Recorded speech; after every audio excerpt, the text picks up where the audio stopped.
What's up everyone, Tom the Dilettante here and welcome to another day in the shop.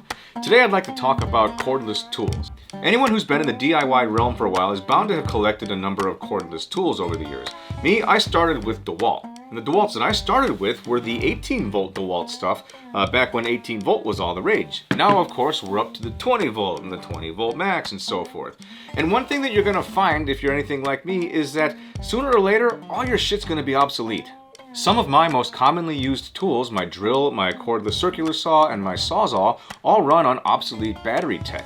These 18 volt batteries are becoming harder to find, and while you can find some on the aftermarket from overseas that are cheaper, they're still not that much cheaper and their performance isn't that great. So when you need a new tool, you're kind of at an impasse. Like for example, I got this great Dewalt chainsaw, and this one runs off of 20 volt tech. Fantastic, so now I have a 20 volt battery and charger. What the hell do I do with the rest of my tools? Well, fortunately, Dewalt makes this adapter that lets you run their 20 volt batteries on an 18 volt platform. So as my 18 volt batteries die, rather than buy new 18 volt batteries, I just go ahead and buy a new 20 volt battery, use this adapter just like I have in my drill. And I've had this drill for probably the better half of about 15 years.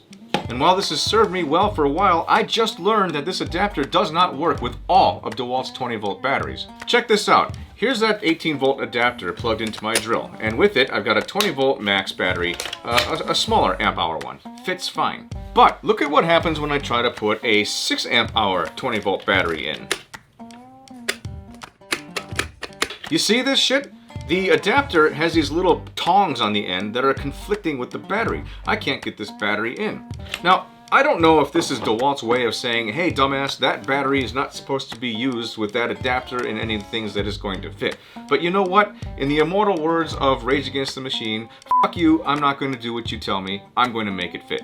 Now we can make this work, and fortunately most of you probably already have the tools necessary to make it work. All you're going to need is one official Dewalt battery adapter adjustment tool.